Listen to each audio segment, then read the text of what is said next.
Are you someone who is interested in knowing the success stories of the famous people like Coco Chanel, Anton Chekhov, Martin Luther King Jr.? Because in this book, we'll read about those stories. The laws of human nature are the flaws that we cannot avoid having. Humans are imperfect, but we have the free will to choose what is right. And this book will teach you to rise above human nature so that you will lead a better life.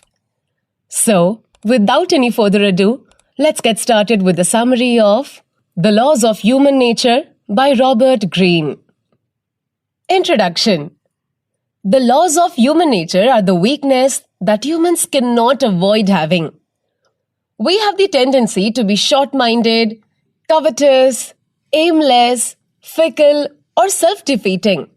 But by understanding these laws or weaknesses, we will not fall victim to the schemes that other people might play on us.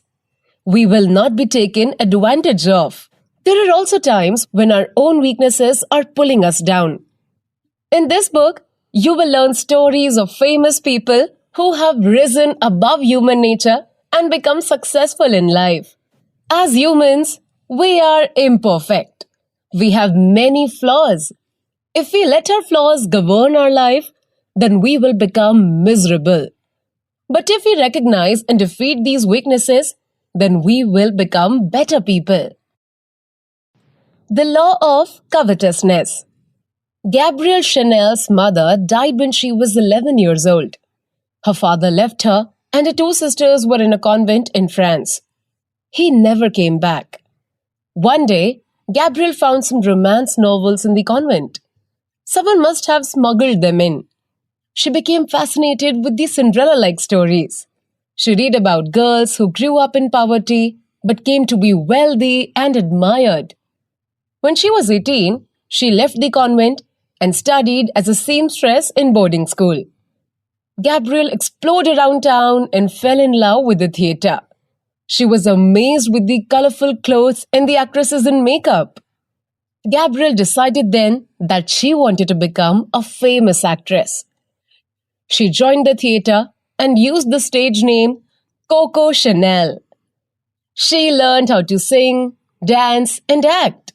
But Gabrielle soon realized that she was far from the success that she desired to be. She learned about actresses who were supported by wealthy lovers. These women enjoyed lots of clothes, jewelry, and shoes. The truth is that they were mistresses and courtesans, but they were very beautiful. They knew how to make men follow their every whim. It so happened that Coco had a rich admirer, Etienne Balsan. He invited her to live in his mansion.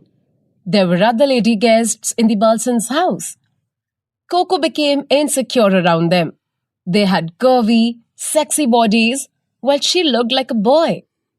She could get anything and any man she wanted, but still Coco was restless. She was not satisfied with the life she had.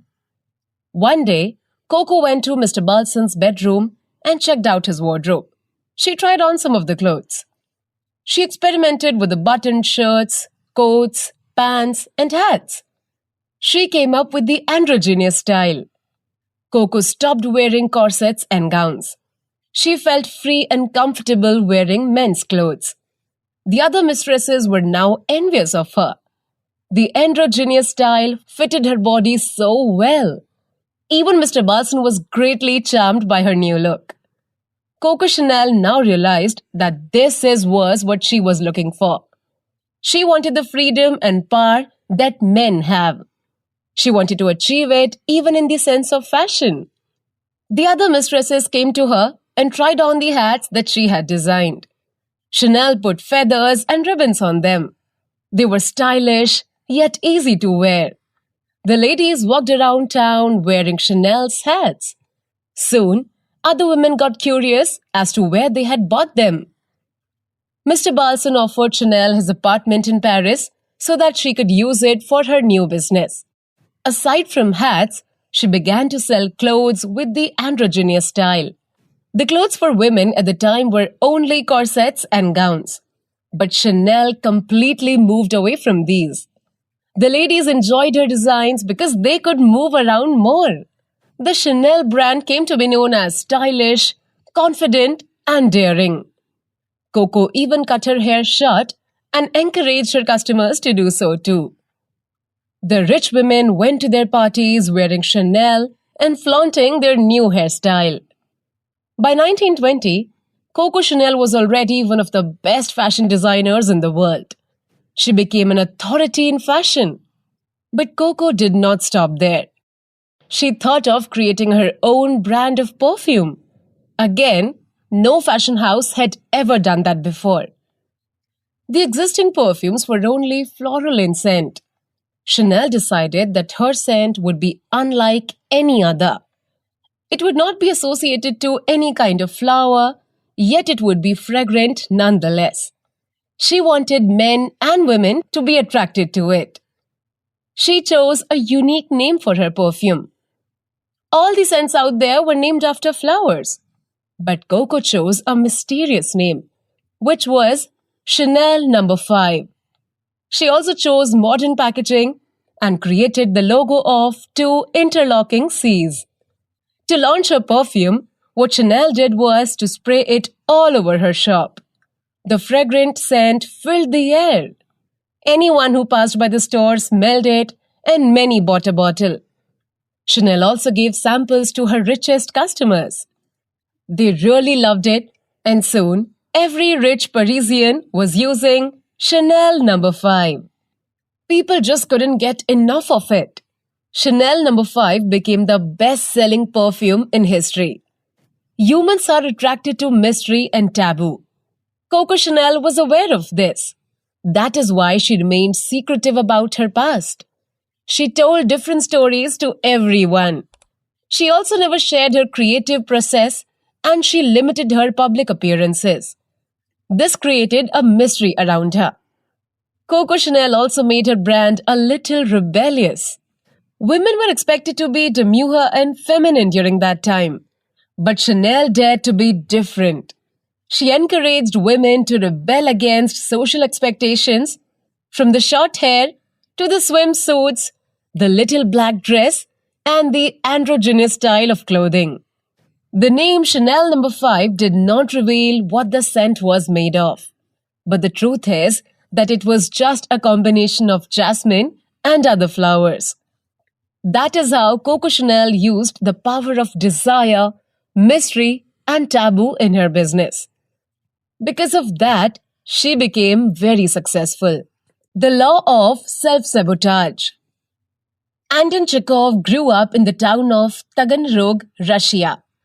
His father was a grocery store owner and his mother a housewife. He had 4 brothers and 1 sister. Their family was poor. His father, Pavel, was a drunkard who always beat his children. He would beat them even for no apparent reason. The time came when Anton's older brother had had enough. They decided to go to Moscow. Nikolai wanted to be an artist, while Alexander wanted to study in university.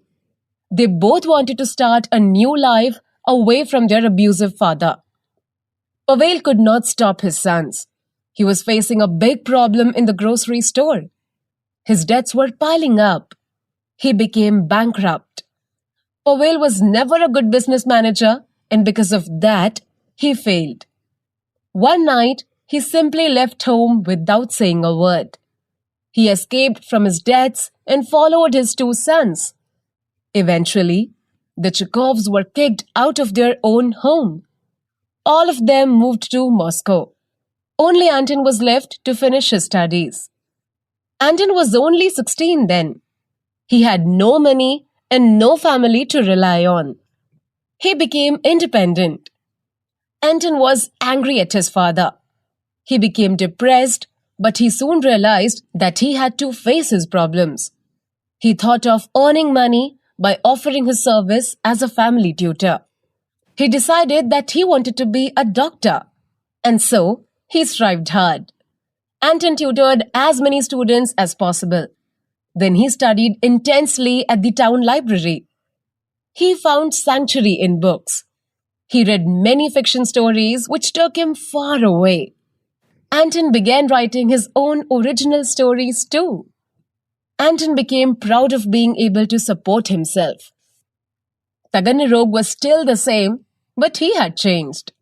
His mind was focused on seeking greater knowledge. He would receive letters from Moscow saying that their father was making life miserable for everyone again. Anton told Alexander, "Stop thinking about father and focus on improving your own self." He told Mikhail, "Never say that you are worthless. Of all people, you should be the one proving your self-worth." He forgave his father for being what he was. Anton realized that his father was also beaten as a child.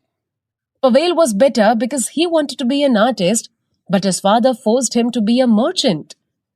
Anton realized that he and his siblings were inheriting that life of bitterness and anger. He decided to break free and help his siblings to change their lives too.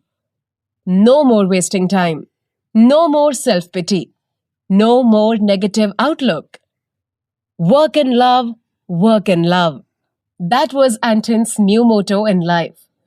He wanted to share it with his siblings and other people so that they could live happily. He spread the message of work and love through the short stories and plays he wrote. In 1879, Anton joined his family in Moscow to study medicine. He was greatly saddened by their situation. The Chekhovs lived in a cramped basement in the red light district. There was no window and no good source of light. And even worse than this was the low morale of the family. His father kept drinking, womanizing, and taking odd jobs. His mother was stressed about their living expenses and burdened by household chores. His younger siblings didn't go to school anymore. Alexander and Nikolai worked as a writer and an artist, but they had become drunkards as well. Anton decided that he would set a good example and lead his family to change. He started by cleaning the house and washing their clothes. His brothers became ashamed and they began to help. Anton saved money from his medical scholarship. He worked hard to send his younger siblings back to school. He found a more respectful job for his father. Anton was also able to find a better apartment for his whole family. They finally moved out of their hopeless situation. Anton Chekhov said that his wife was medicine and his mistress was literature. He was not only able to save his family, he also helped improve the situation of prisoners in Sakhalin Island. He exposed their terrible situation through his writings. Humans have the tendency to self-sabotage. When facing difficult situations, people further succumb and make their lives even worse. But Anton Chekhov realized that you can change your circumstances in life by changing your attitude. His motto, "Work and Love," describes simple yet powerful values to live by. He grew up in poverty and physical abuse. He lived in hopeless neighborhoods. But Anton Chekhov chose to face every day with high morale. He kept a good attitude and influenced others to adapt a good attitude too. Do not let your circumstances determine who you are. Even if people around you have a negative attitude, you have the power to lift yourself up. The choice is always yours. You are the captain of your own ship. You can direct your life in the right direction, just like Anton Chekhov did. The law of aimlessness. Martin Luther King Jr. grew up in a middle-class black community in Atlanta, Georgia. His father was the pastor of a large church. He wanted Martin Jr. to study theology in college and then became the head pastor when he retired. Martin Jr. followed his father's advice to study theology. But he opened up his mind to more knowledge. He read the books of Karl Marx. He was inspired by the passive resistance of Gandhi. He finished his doctorate of theology at Boston University. He wanted to take another path, but his father had prepared the position of pastor for him at the local church. Martin Jr. got married at this time and started a family. It would have been practical for him to settle in the North, where there was less racial discrimination and social conflict. But Martin Jr. felt a strong calling to serve in the South. He wanted to be a pastor of a large church community there where he could help many people. This path was more challenging than what his father had planned for him. But Martin Jr. felt that this was where he belonged. He started preaching at the Baptist church located in Montgomery, Alabama. He studied hard before each sermon he gave. He made sure that his words were full of insights. Martin Luther King did not teach about the afterlife. He taught the people about ideas that they could apply every day, like, for example, forgiveness and loving your enemies. There was widespread violence in Montgomery. Racial discrimination was strong. The white and black people were segregated. In the streets and in public transportation, there was space reserved only for white people, and black people could never occupy them. If they did, they would end up in jail. Martin Luther King became active in the NAACP, or the National Association for the Advancement of Colored People. He was offered the role of president, but he declined. He wanted to serve people more through the church. Nevertheless, he became friends with the NAACP. He was known as Dr. King. Something happened in Montgomery in 1955 that started a huge protest movement. An old black lady named Rosa Parks sat on the bus seat reserved for white people. She was asked to move and let a white man take her place. But Rosa Parks refused. Because of that, she was arrested. Rosa Parks was an active member of NAACP. News about her situation spread quickly. The whole black community joined in boycotting the Montgomery buses. The one-day strike extended to 1 week and then several weeks. The black people walked or carpooled to work. The black community decided to start a new, bigger and stronger organization called the Montgomery Improvement Association. Dr. King was invited to lead once again. This time, he accepted. He felt that the people really needed him. He felt that they had strong faith in him, and he did not want to disappoint them. Dr. King gave many inspiring speeches about passive resistance and nonviolence. He took insight from the teachings of Gandhi. He told the people that they could win the fight against discrimination through peaceful means. They could continue the boycotts and organized protests. Dr. King encouraged the people to stand strong until the segregation in Montgomery was completely removed. It was a great risk for him. He received death threats from angry white people. The police arrested him for driving over the speed limit, but they only wanted to stop his protest movements. Before the court trial, Dr. King received a call. The man on the phone said, "Nigger, if you don't leave this town in 3 days, we will blow up your house and blow up your brain." He greatly feared for his wife and his newborn daughter. Dr. King felt a great weight on his shoulders. He prayed to God. He said, "Lord, I am weak now. I lost my courage. I do not know what to do." In his deep silence and concentration, he heard a voice say, "Martin Luther King, stand up for what is right. Stand up for truth and justice." A few days after, his house was bombed. It is a miracle that his wife and daughters were safe. Angry black people went to his home and sympathized with him. They were prepared to attack the white community. But Dr. King said, "Let us love our enemies. Be good to them and let them know that you love them." In the next months, the Supreme Court finally approved the ruling which stopped bus segregation in Montgomery. Black people could finally take their seats without fear. Martin Luther King was the first black man to ride freely on any seat he wanted. It was a historic day. Humans have the tendency to be aimless. There was a time when Dr. King was unsure about his purpose in life. The pressure placed on him by his father was bringing him down. He wanted to make his own path, but his duty as a son troubled him. But he soon found a meaningful path. Dr. King realized that he did not just want to be a pastor. He wanted to lead and help many people. Like everyone else, Dr. King was challenged by fear and hesitation, but finally, he gained the courage to answer his calling. He was able to serve others even if he faced threats to his life. It became his life's work to finally end the discrimination on black people.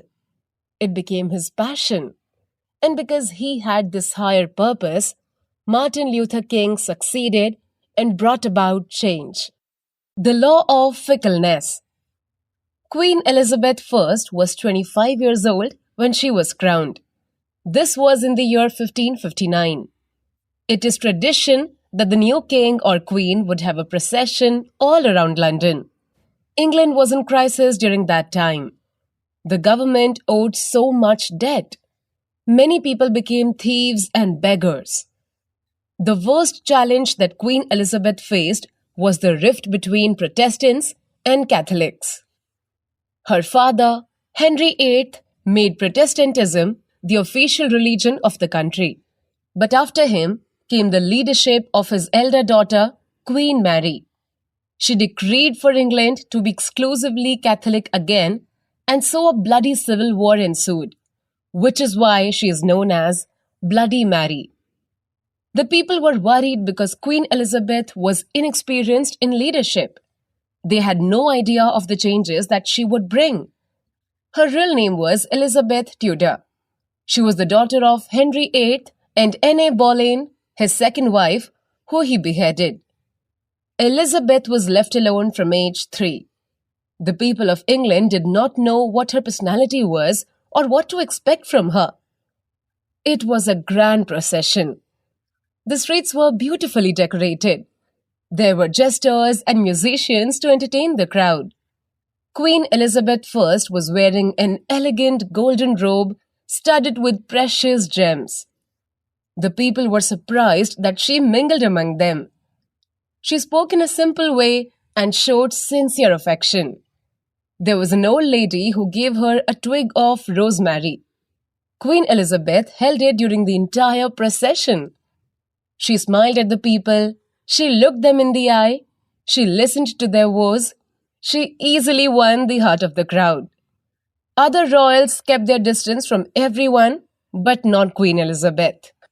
Her chief advisor, William Cecil, led a secret plot to take over. Cecil believed that a woman could never be an effective leader. He thought about the reign of Bloody Mary and how it had ruined England.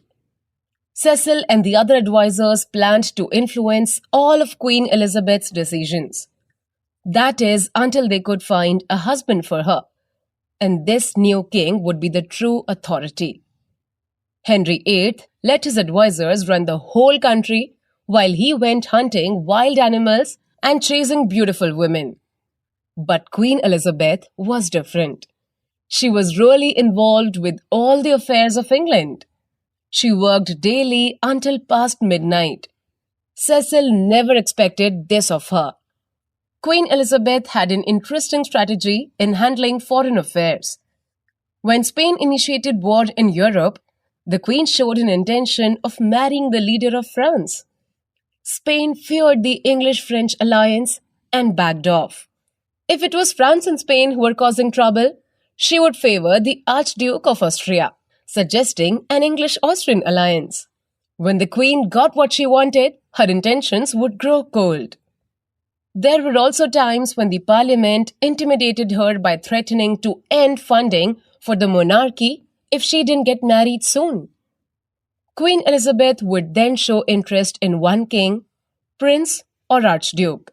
When she got the funding for the crown, she would back off from the marriage negotiations and think of an excuse. This scheme of Queen Elizabeth went on for several years. The truth is, that she didn't want to marry yet. Queen Elizabeth proved that she could effectively lead the country on her own. Not even the advisors or her suitors could challenge her. Humans have the tendency to be fickle. They are sometimes indecisive and irresponsible in their actions. Other political leaders think that because they have power and position, they can do whatever they want. They think that the people should automatically follow and respect them. But this is not the case. Queen Elizabeth understood this. She took her responsibilities seriously. She proved her worthiness in front of everyone. She earned the respect of people and practiced what she preached. She set a good example for her subordinates. People followed her not because of fear or manipulation, but because she had good character. Conclusion. You learned about Coco Chanel and the law of covetousness. Humans are attracted to mystery. If you inject the element of mystery in your business, you will sell many products. You learned about Anton Chekhov and the law of self-sabotage. If you adopt a positive attitude, you can change your situation in life. You learned about Martin Luther King Jr. and the law of aimlessness. If you pursue a high purpose, it is impossible for you to fail. You learned about Queen Elizabeth I and the law of fickleness. In order to become a great leader, you should set a good example and choose to do what is right. Our imperfections as humans will always be there, but we also have free will. You can have a life of happiness, peace, and meaning. It all depends on you. Just like the famous people in this book, you can overcome the weaknesses in human nature and rise up stronger. And that was all from my side in this summary. I hope you all loved listening to this one, because I certainly did reading it for you. If you like this summary and you think that we were able to create a valuable content for you, then you can show your love by giving a review to us. I'll meet you in the next summary. Until then, Jai Hind.